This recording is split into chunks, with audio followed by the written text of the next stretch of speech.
This week's witch word of the day is Triforce, and it's a noun. The Triforce is a fiction. That's a lie. It's not fictional. Artifact and icon of Nintendo's The Legend of Zelda video game franchise. It consists of 3 equilateral triangles that are joined to form a large equilateral triangle. We go from 3 small ones to a large one. In the fictional history of the series, it represents the essence of the golden goddesses named Din, Nairu, and Furor, who create Hyrule. Imbued with divine power, it is capable of granting any wish to anyone who possesses it.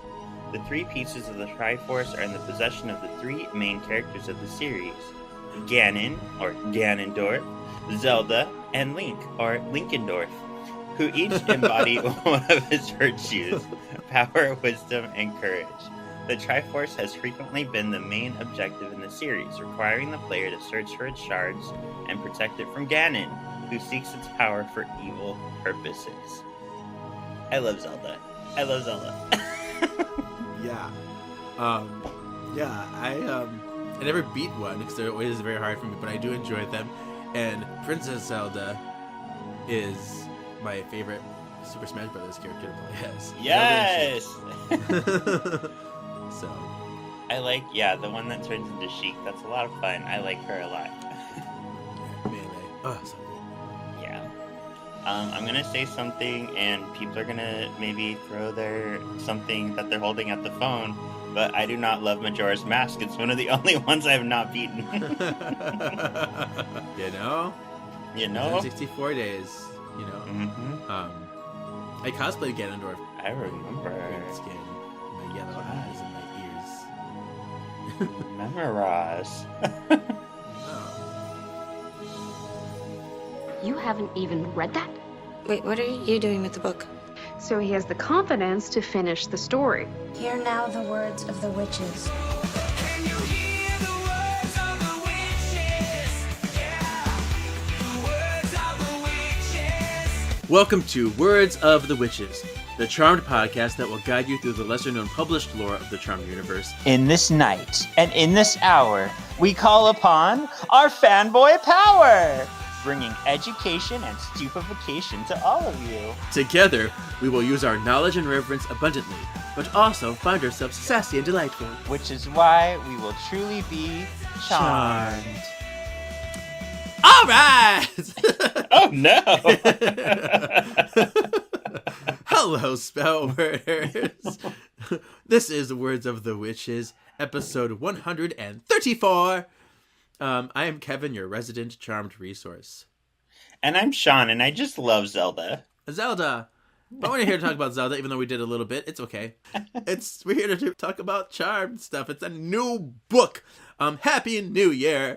And I don't know we'll see how it goes. I'm not too excited, but it's yeah, we'll see how the world is in 20 days.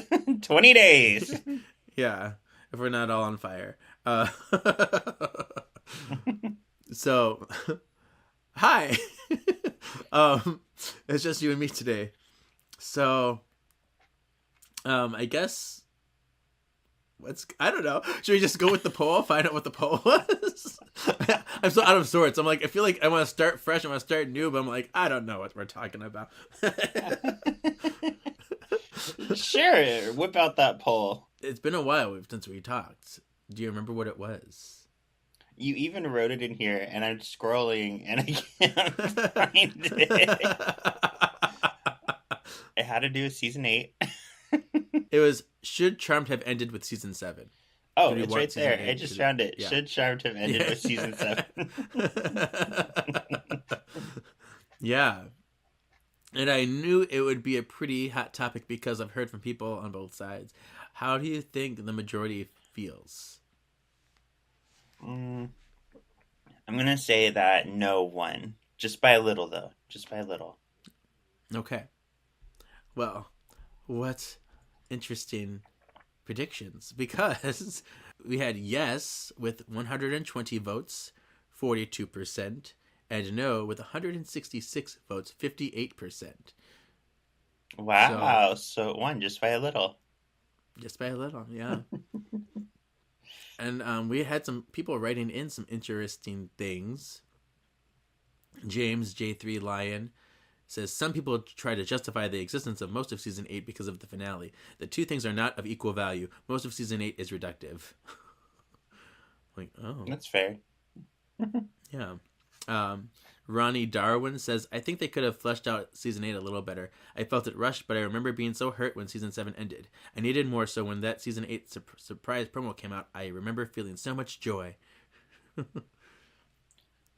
Yeah, I agree more with that one. Yeah. Jessica Full Forever says, unfortunately, 8 was too campy, gave massive plot holes from previous episodes, like Paige not remembering she was there during the Sources Von Quiche, and the recycling of old episodes. I mean, every season has plot holes. It's not just Season 8, so you can't blame episode plots. And the whole needing to make sure Paige and Phoebe got married and have a happy ending was some misogynistic narrative on their parts. And that we did talk about. I'm like, that had to be Brad Kurtz doing. I mean, it's nice they got married, but at the same time, it's like, ooh, it's not a good look. That's the way that ended. Yeah, I agree. Yeah. But here we go. Rob Kenny, as much as I love the show and I still love Season 8 is the weakest season and felt very rushed, whereas Season 7 felt thought out and still wrapped everything up with returning characters, Cole, and a big battle. Shiny Antics. Oh, remember Shiny Antics? He made the All Hell Breaks Loose Part 2 stuff. He's a very good video editor. And he says, I mean, it would have been safer, but the Season 7 ending didn't work 100%. The show was about them having people, helping people, and even solving supernatural crimes. The end of Season 7 was more about them wanting to run away from everything, and it was more about them being tired of fighting demons. Season 8 recovered slightly where they realize they can't hide from who they are, but we also get the laziest arc in the show's history. Can't bring Prue back? Fine. Why not bring Andy back, like Prue sent him to help or something? Or do a battle of the evil charmed ones, 3 versus 3. What we got was Christy and her, you can't kill me because it's illegal. Like the show is suddenly for 5-year-olds. Phoebe didn't get a single premonition that season that wasn't about her or her love interest. Nothing related to innocence she doesn't know. And we never get the time to appreciate the new love interest. Brad just marries them off because apparently that's all women want. I'll stop now. So I liked his the best because he says that the end of Season 7 wouldn't work as a series finale, which we agree on. He does realize there are problems with Season 8, but yeah. Yeah, and I would fight tooth and nail. I think Henry is very fleshed out and makes sense for Paige, but yeah, Coop was very quick for Phoebe just to get somewhere. Right. And maybe it's because of the way that they were, because Phoebe was always like so obsessed for love for so long that by the time she finally comes, we're like, over it. Like, it's just another guy. So that might be all that too. Whereas Paige, she really took her time with her relationships. I think maybe part of the problem is we all fell in love with Drake. So like we were all still reeling from Drake's death, and then she gets some Coop. Yeah.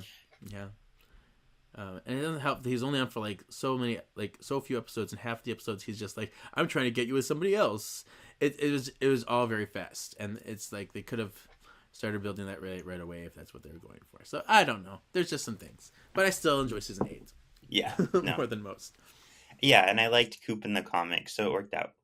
And now, Shawn, I'm introducing a new segment for the openings here. Oh shit! Well, it's something we've been doing, but I want to give it a title now because last episode made me think about it. I'm going to call it Manner Keeping.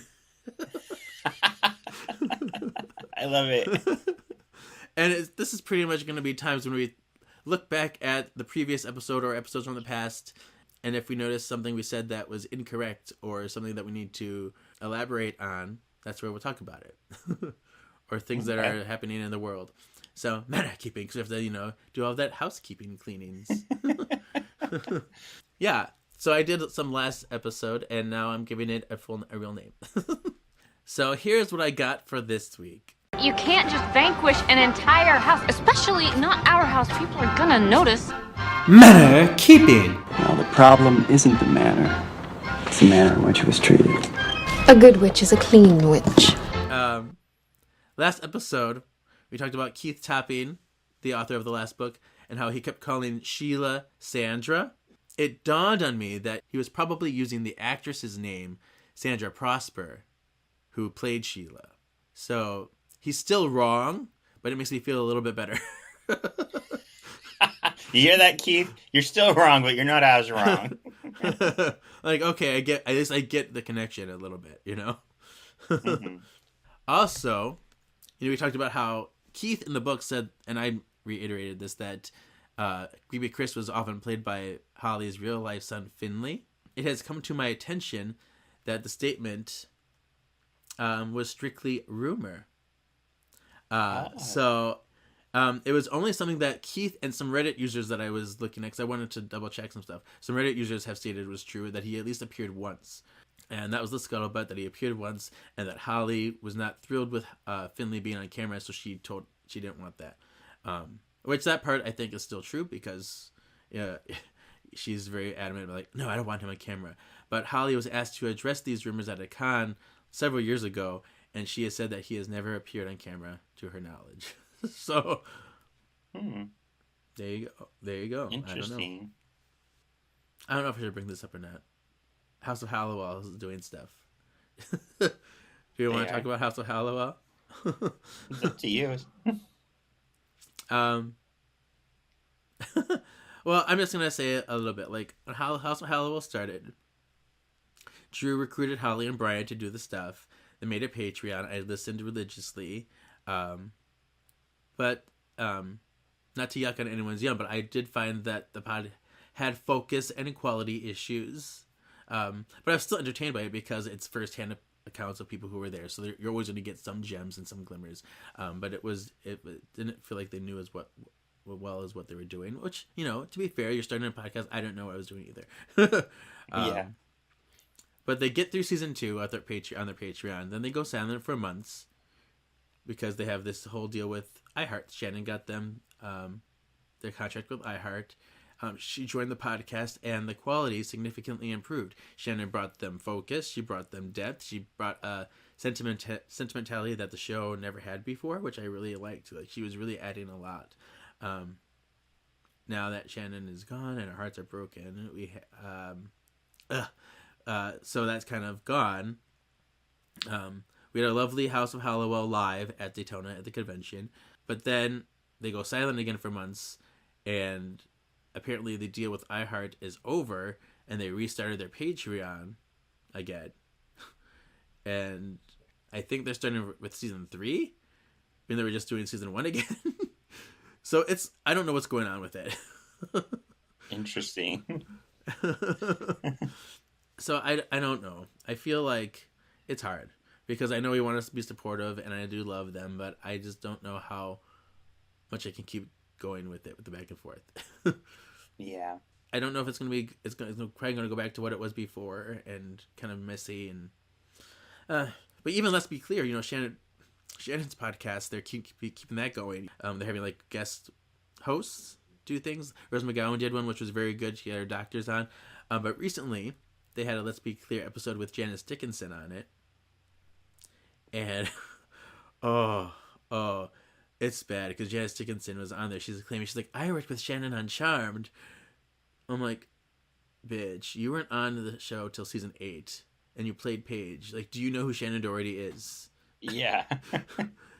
Even I knew that one. It's such a bad look for her.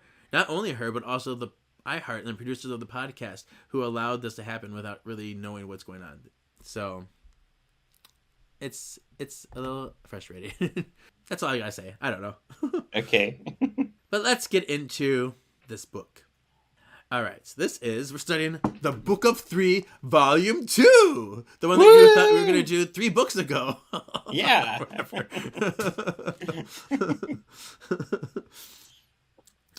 And this was written by Diana G. Gallagher, Paul Ruditis, and they added a new writer, Phyllis Ungerleider.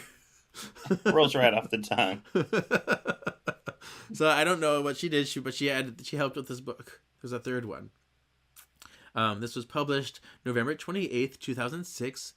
So after season 8 has ended, so this is the first book that we'll be talking about season 8, covering season 8, since we left off with the season 7 book. How do we feel about the cover? I I mean, the cover is standard Charmed. It's like a nice picture of the sisters. I do like the kind of blue they use because I feel like usually there's more of like a red theme. So this one Yeah. does stand out as a little different for me.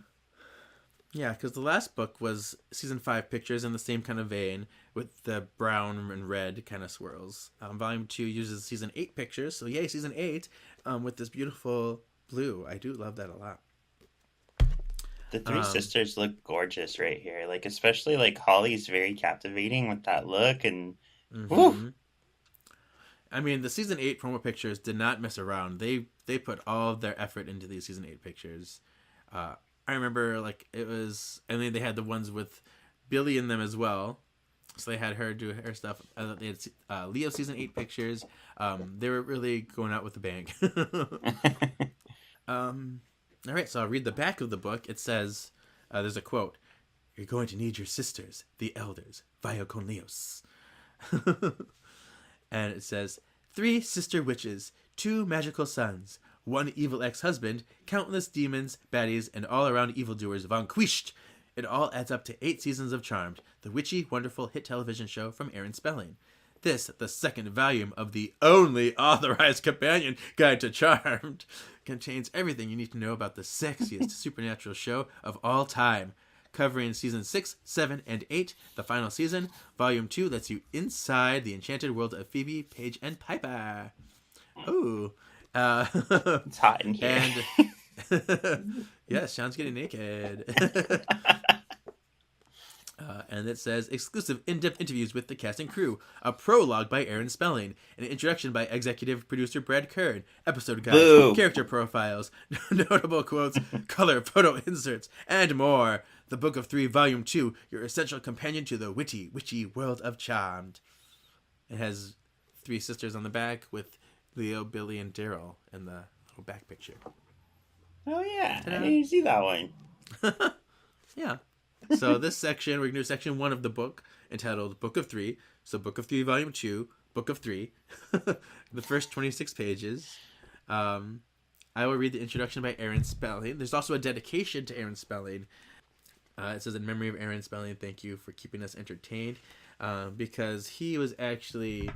I was gonna say killed. No, he wasn't killed.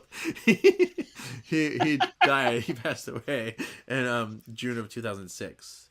So just a month after the show ended. So, and it says from Aaron Spelling, special introduction, 1923 to 2006. But he says, when we first started on Charmed, the show was picked up for a full season after only 2 airings. That's never happened to us before. 8 years later, Charmed has become the longest-running series in the history of television, featuring all female leads. That's a milestone of which we can all be proud. With the power of 3 good witches, Piper, Phoebe, and Paige, we are truly charmed. That's a lot less weird than the last one. Yeah, I remember the last one was weird. That's much more pretty and simple, and yeah, so good. Yeah. Good job. Would you like to hear Mr. Brad Kern's forward? Yes, read us our forward. It's much longer. Very long thing I do. People ask me all the time, what's the secret to keeping a show on the air for so long? As if somehow I having survived 8 seasons of Charmed, have been made privy to the exclusive club of showrunners who alone know the highly classified secret ingredient. The truth is, I don't have the slightest idea. It's obviously many factors, of course, with luck being at the top of the list. But luck is also the product of hard work. And the one common denominator that links all of the writers, producers, cast, and crew who I've been privileged to work with over these many years is exactly that, hard work. If you're a fan of the show, and I assume you are, otherwise, why are you reading even this long? You have all those wonderful people to thank for the show you have been so loyal to. Most people don't realize how much effort goes into making 22 mini movies every year, especially a show like Charmed, which requires so much mythology and magic. The first showrunner I ever worked for, Michael Gleason, my mentor, once my member. Like, meet my penis, Michael Gleason. Michael Gleason, he's gonna fuck you. Once told me that if I didn't understand this, if out of 22 episodes you can make 4 great ones, suffer through only 4 turkeys, and make the rest better than average. So I'm like, suffers 4. I don't know. So- Maybe he's saying so like it's hard to 4 make those. No, so like 4 turkeys. So you say like, so 4 great ones, 4 really terrible ones, like awful ones that, turkeys. Those are like the worst episodes. So if you can only get through 4 terrible episodes, 4 amazing ones, and the rest better than normal, then you're good. Okay, that makes more sense. Yeah. And make the rest better than average, then you've had a successful season. Well, I like to think that these last 3 seasons of Charms have done better than that. In fact, I can't think of even one turkey in that span. Really, Brad? You can't? Although I'm admittedly partial. I've spent 8 years of my life dedicated to this show, and I'm honored to have been part of it.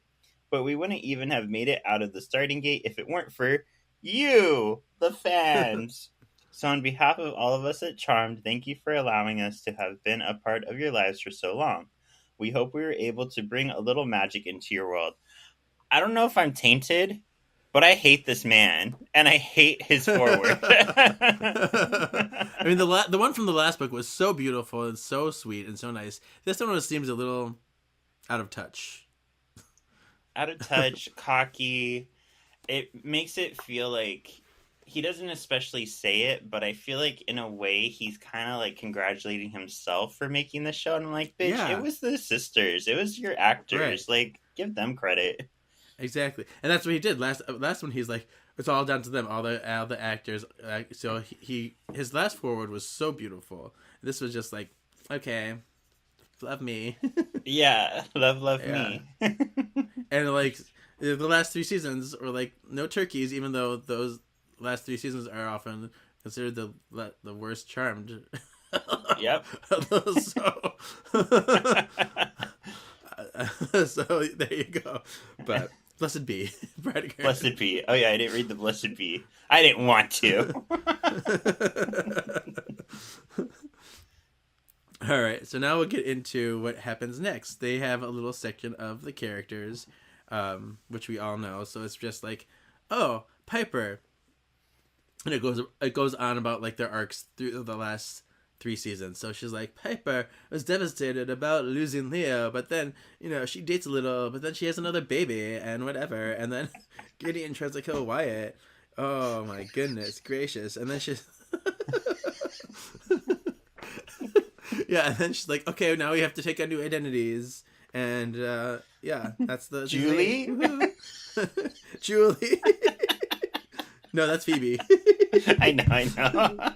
But yeah, her alter ego was Jenny Bennett, but then changed to Jamie Bennett when the first one was like, you're arrested. You're a criminal. You're a supermodel on the loose.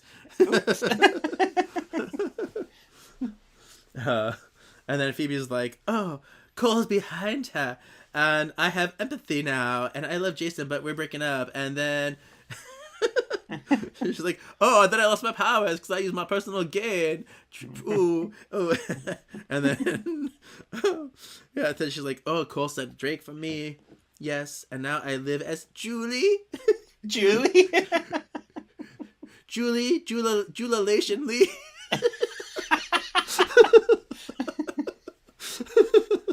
So real quick, if you don't listen to Solving for X, we're laughing because in X-Men 2, in the subtitles, when Storm says Jubilee, it says Julie.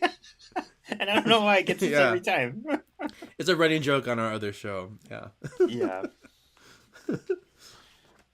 Yeah. So Paige is like, yeah, I am going to go on some temp jobs, but then I become head of magic school, but then I leave magic school. And, oh, I love Agent Brody. He's so hot. Let's have sex. Oh, he dies. And then... Now he's an elder. He's an elder, white letter, whatever you want to make him. Yeah, and he's like, yeah. And then Paige is like, I am going to become Joe. And I guide Billy, and I love Henry. Ta-da. am Joe. I am Mojo.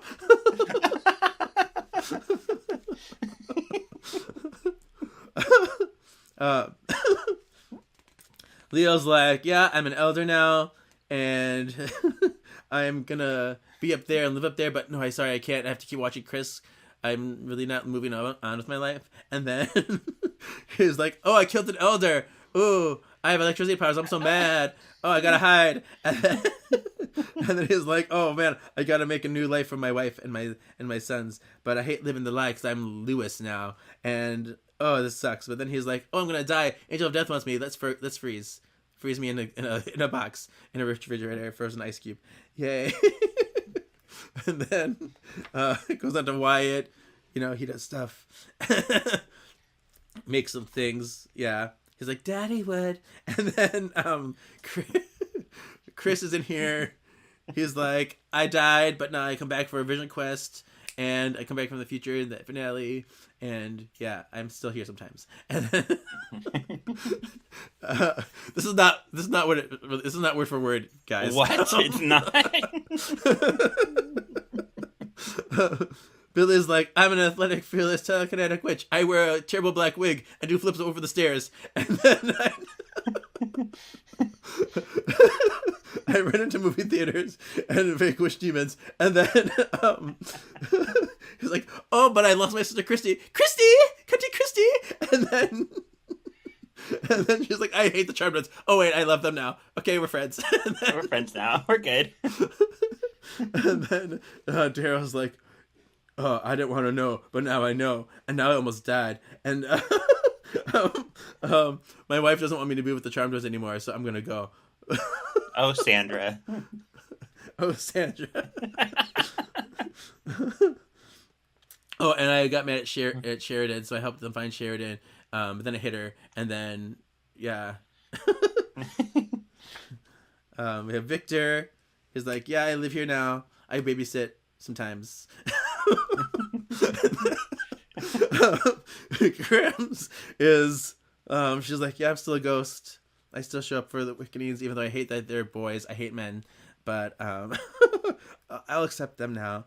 And then I'll come back to, like, from the past, save the future, with my daughter Patty, who does the same thing. She's gonna have sex with Phoebe and make Phoebe, but we get her in time, and then she helps save the future. It has Sam, Paige's father. He appears a little bit out of the and he helps his like charge JD, whatever. We have Elise, Phoebe's boss. She's like, I'm your frenemy, but we're actually friends, and I will tell you what to do, except for when I don't tell you what to do, and you can go home whenever you want. And then has Sheila Morris, and she's like, yeah, I am Daryl's wife. I'm super beautiful. I have 2 children. And I tell him to stop hanging out with the Charmed Ones when I realize he could lose his job and that he's in danger, girl. And so, but then I let him go because I know he loves them. And then we move away. And that's it. There's the characters. I will say, I think it's the section that talks about when Phoebe loses her power, and the way it's written, I'm like, okay, that makes a little more sense. Like, she lost her powers for trying to use them to get a man. But when you actually watch it, it's, like, very apparent that Paige is just using her powers for everything, so it doesn't make sense again. To get a fake man, too. Yeah, exactly. So, yeah, I thought that was fun. Well, would you like to hear about their many men and their jobs? Sure, more characters. Yeah, more characters. So there's Leo. Leo's the house daddy, and he gets bored. He gets bored because he's like, God, I used to be this like supernatural thing, and now I'm just a house daddy, and not even my wife is doing anything anymore. There's Mr. Wright. There's Greg the firefighter, who was supposed to be Dan. He's literally listed as Greg the firefighter. That's his like surname. Yeah. Oh yeah, these are Piper's men so far. Piper's men. And then Ryan and Brett and Seth. And then for Phoebe's men, those were the who people don't know. Those are the people that got scared up by Wyatt's glowy eyes. Oh, that she was dating around with.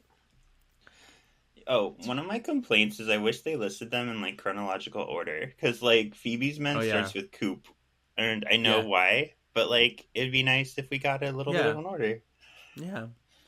There's Tim Cross, who was the graduate student in Dr. Rousseau's psychology class with Phoebe. There's, of course, Jason Dean. There's Drake. Oh, Drake. Oh, I have such a crush on you, Drake. There's Hangin' Chad, the DJ. That sounds so Hanging naughty. Chad is so hung. Yeah, right? That's what it sounds like. There's Dex Lawson. There's Mark, Mitch, and Ron, who were some of Phoebe's quick lunch dates. Mike, Mitch, and Ron. Yeah, I know. Mark, like Mike, randos. Mitch, and Ron. Yeah. I gotta find my baby daddy. Gotta never find my mind. baby. Put it in me. Put it in me. There's Todd Marks, Michael, Leslie St. Clair. I remember Leslie St. Clair. He's usually running about 98 degrees. And Cole Turner. Yeah, who's just like doesn't see Phoebe here, but he's there because he's here. Yeah. So now let me just pull out the pullout for Paige's Men. This is pretty long I know. list here. I counted it. I looked like because it looked like it was like comparable with Phoebe's, and I think Phoebe has one more than her because of the Mark, Mike, Mitch, and Ron. But yeah, they're really close for some reason. I was like, wow. And see, okay, this bothers me because how come if Phoebe's out of order but starts with Coop for obvious reasons, how come Paige is out I of know. order but does not start with Henry? Right. I don't know. Yeah. So for Paige, we have Ben, Bob, Oh, and you then... know what? They're alphabetical. They're alphabetical. I see. You're right. I don't like That's that. why. I don't like it. Yeah. We've got Ben and Bob. Ben was at magic school, and Bob... What was Bob? He went on one date with her, and he was like, "I'm so busy," and then Paige was like, "Oh, he's talking about his job," and he goes, "Blah blah blah blah blah blah blah." I'm bored. That's funny. Yeah. We have Kevin's personal favorite, Kyle Brody. Simon, Thaddeus, Reginald, Marks. I love Simon. The best. The best. And then Henry Mitchell, Richard Montana, Kevin's other favorite, Mr. Right, Vincent, aka Mr. Wrong, Oscar from Valhalla of the Dolls, the training instructor. He doesn't even get a name, he's just training instructor. I know. And lastly is Whit. Whit. Wheat. Whit. It's like, I like him, but he doesn't like me for me because he thinks I'm a disguise. Okay. Yeah. Oh, and lastly, we have Leo's lady. Leo's lady is Eve. Eve was the horny playdate mom who was like, well, if he's not taken, I'm going to get in them pants. It's like, oh, you gotta stand on your shirt. Poor baby. Let me take it off for you. Yeah. Oh. You gotta stand in your pants. You need to be like... Yeah. Oh, your penis is itchy. Let me scratch it with my tongue. It's like, I'm married. That's okay. So am I. Like, I'm married to my fake cousin over there.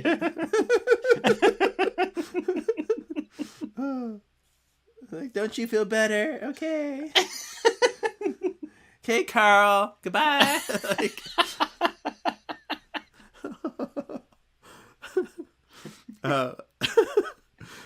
too much fun. Too much fun. This is what happens when we record early on Early in the morning. New Year's Day. This is my fault. All right. Do you want to go over Paige's jobs? Sure. Oh, I didn't see that. Page 16, Paige's jobs. Paige's jobs. Let me just fold this one out too.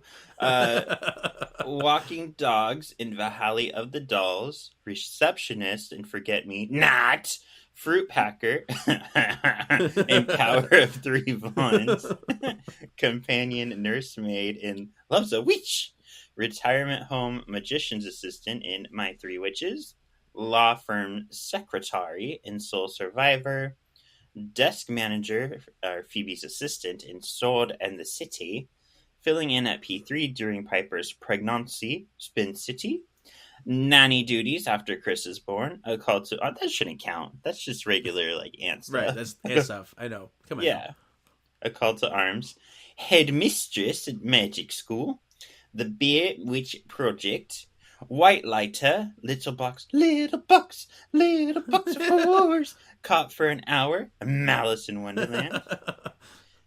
And then we have Paige's charges, Mitchell Haynes, Reluctant Speedy Guy in Freaky Phoebe, a man in New Zealand not shown in Imaginary Friends, Joanna, Future White Lighter killed by Zanku Chicken and Death Becomes Them. Billy. Uh, what do you call her? Fucking Billy. Fucking Billy. Yeah. I know, bringing those memories back. Yeah.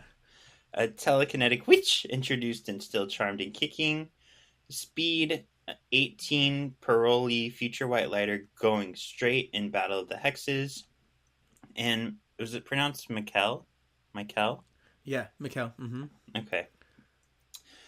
20 with tattoos and piercings. She dies and saves Paige in The Young and the Restless. So Paige doesn't have a very good track record. Like 3 of these people were killed.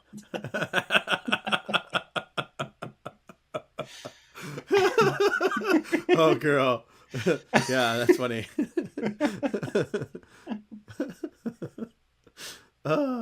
Anyway, fun. Cool. So now we have the chronological family history part 2. We had like the little bits of things that happened in the last book up through season 5.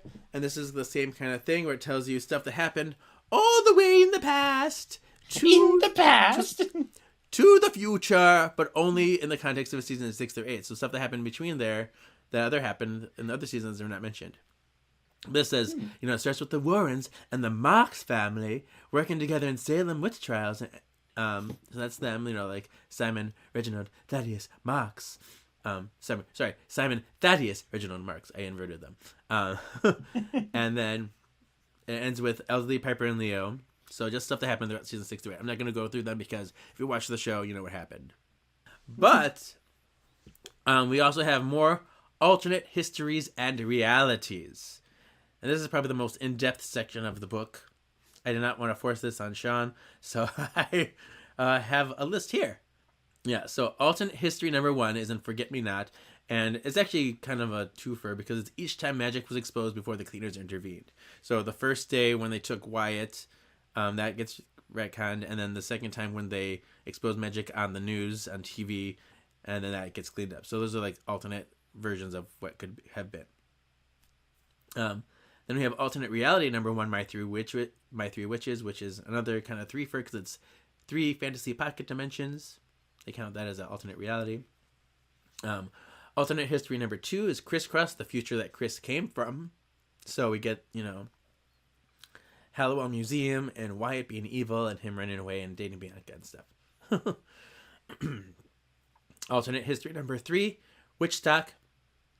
And this is the circumstances of Alan's death because originally he was supposed to be killed by Robin much earlier. And it what made Grams turn into the fierce woman she was. Because they changed history and his circumstances changed. She stayed hippie in her old age and all that stuff. And originally the slime demon was supposed to be Von Quish in Chris's future, not in 2003 in the season 6. So a lot of variation there in Witchstock. Alternate reality number 2, the courtship of Wyatt's father, the ghostly plane. This bothered me because I'm like, this is not an alternate reality. This is a ghostly plane that always exists in the world. It's part of the moving on process. It's a place for spirits who are kind of in a limbo. So I'm like, no, it's not an alternate reality. Get that out of here. Canonical. Alternate history number 4. This is Chris's original future too, where Leo was never around, and Leo left letters, but they're meaningless to him. Piper dies when Chris is 14. Victor seems to develop a medical condition from cigar smoking. And Wyatt is apparently turned evil by Gideon's relentless attempts to kill him and failing. He's like, I want to kill you, but I can't because you're so strong. I want to kill you. So then Wyatt's like, oh my gosh, I know violence. I am evil too. I'm evil now, Davey. Yeah, right. So I guess that's what they want you to think. But I still, because of the history changing, they never really knew what changed Wyatt evil. And that's why when Imaginary Fiends come, I'm like, was it Vicus all along? Was Gideon really had nothing to do with it ever? Or maybe it's something that's, kind of going to keep recurring in different things. So, interesting. Alternate reality number 3 and 4, and that's it's a bad world. So you have the evil world, the plur world, the parallel world, and then the regular world when it's out of whack, and it's like hyper good. So that. Alternate History 5, The Blair Witch Project, when Godiva is killed and women and magic are persecuted and Phoebe has kids with Leslie, my boobies. And so there's that. This didn't happen.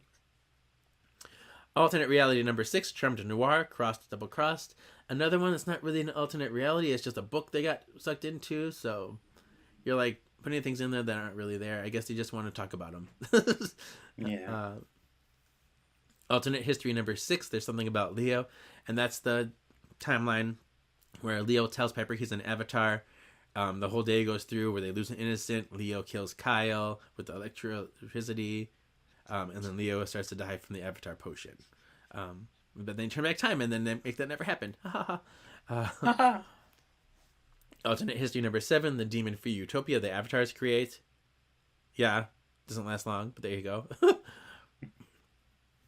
Alternate history 8, imaginary fiends, where Vicus curses Wyatt into turning evil in the future. So there's another evil thing we talked about. Alternate history number 9, Kill Billy Volume 2, where the Jenkins and the Hallowells absorb the Hollow. The Triad is vanquished. Battle ensues, blowing up the manor. And Phoebe, Paige, and Christy are killed. You know, that's terrible. But then they go back and fix that. So then alternate history number 10, and Forever Charmed, where, they fix all that. But in doing so, Wyatt's powers are still absorbed by the Hollow and he gets stuck. So he loses his powers in the future. More time travel happens. The Triad gets vanquished with potions this time and not the Hollow powers. Hollow gets put back in crypt and the timeline balances out when the charmed ones are alive. In the future, Wyatt gets his powers back. There you go. All right, give us some family facts, Shawn. All right, Kevin, here's some miscellaneous family facts for you. The large stone, that's my theme music. The large stone holding Excalibur for Wyatt is stored in the attic. In the 1960s, Penny Hollowell cast a return to owner spell on her possessions, including red go-go boots, earrings, and a ring. Wyatt inherits the peace blanket his great-grandmother Penny Grams Hollowell owned in 1967. Prue lost the charm bracelet their mother Patricia Hollowell gave Piper when she was a child. Leo finds it and gives it to Piper for her birthday in 2003. That's so cute. See, I think Leo had it almost the whole time. He probably had it for a while, and that's why it was never lost. Remember we talked about that, so. Yeah. I'm waiting for that right moment. Mm-hmm. Leo still has his grandmother's red quilt. Christopher was Leo's father's name. Fawza. A Hollowell ancestor, Beatrice Warren, had one leg. That's so random. Yeah, she had a wooden leg. And one leg. I once knew a man with a wooden leg named Smith. It's funny that it's just like thrown in the middle. It's like so random. Yeah, that's what it's there for. Yeah, I guess. Yep. Grams made the dollhouse replica of the manor when the sisters were children. Wyatt's teddy bear is named Wovey. Paige's adoptive Fawza was a firefighter. Leo's grandfather gave him a 1941 Chevy pickup 60 years ago. It's still good. Wyatt plays Candyland with his grandfather. That's so cute. Wait, why is that in there? That's so random too. Like, what a family fact that is. I want that on my grave. Shawn used to play Candyland. Along with every other kid in his generation.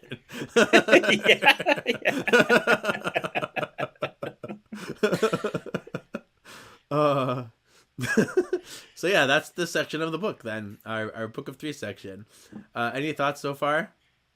Yeah, I mean, this one's similar to the first one where it's nothing new, but it's nice to have. And like sometimes seeing it all grouped together that way kind of like helps you realize something or helps bring back memories. So I think it's a cool thing to have.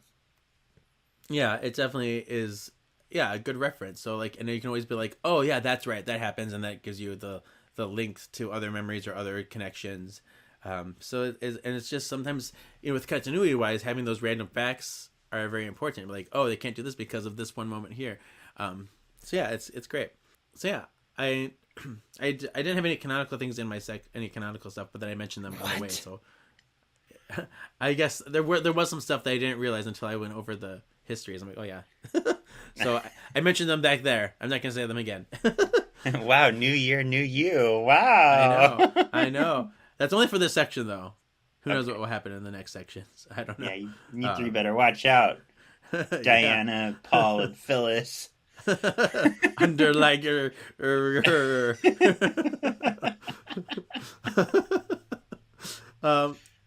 I do have a few little thoughts that I had about this. The sisters say that they're cousins of the charmed ones on the father's side in season 8. So it got me thinking though, like, so does Victor have a sibling? Do they have an aunt or uncle on that side? And if those siblings of Victor's, do they already have kids? Do they not have kids? Are we like pretending we're other people? So it's a ruse that can really is definitely like break apart super easy if people start to pry. Like, it's a good thing it didn't last long because that would not be able to hold up if people started like researching these people. True. Oh yeah. So at the end of the the chronological history, it talks about like how each of these sisters had children. It had mentions both Phoebe and Paige's 3 kids, not by name, but it says they both had 3 kids. Blah, blah, blah. But Belinda isn't even mentioned once. Oh. Like, did you miss that one, writers? Yep. But yeah, so far so good with this book. It feels like a worthy continuation of the Book of 3, same realm, just continuing the journey. Ta-da. All right, so the next thing we have is our P is for a poll for next week. Piper. You mean it's just you and Prue, huh? Phoebe? Phoebe, you there? And a big hello to you too, Penny. Come on, Patty. The rest is up to them. Paige. My name is Paige. Another P, imagine that. P is for poll. I kind of hinted at it in the beginning, and it's kind of going back to our first poll that we had in the first Book of 3 about, which season do you like better, season 1 or season 5? Because I couldn't put all 5. So I just chose like the 2 switching points. This one, since season 6 through 8 are generally the least favorable seasons of Charmed, I want people to pick their favorite, which is the best of season 6, season 7, or season 8. We'll have a vote. I'll just be curious to see how it goes. So my answer is season 6, and your answer is season 7. Yes, we have this established since last book, so we know that much. What will the listeners say? Ooh. Yeah. Yeah, tantalizing, titillating. Ta-da! So, Shawn, we did it. First section of this book. Brand new book, brand new year. Tell people where they can find you while we're doing other stuff. You can find me on the socials, on Blue Sky, on Instagram, on TikTok as Shawn Perrette. You can also find our other podcast, Solving for X, and X-Men Task Podcast on any of those same platforms. And we're always up to stuff. We're always doing projects like 2 Minute to Handle, Kevin. I know. What fun. It's 2 Yes. Mutants. Yeah, and you can follow this podcast at Words of the Witches, Facebook, Instagram, YouTube. That's it.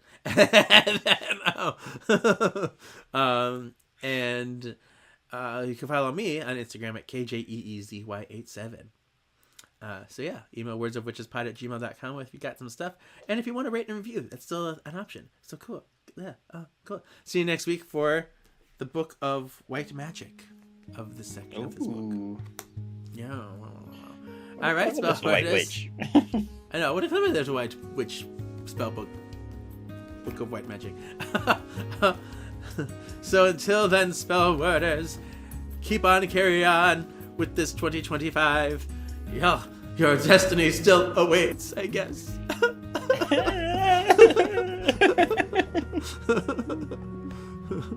You're weird.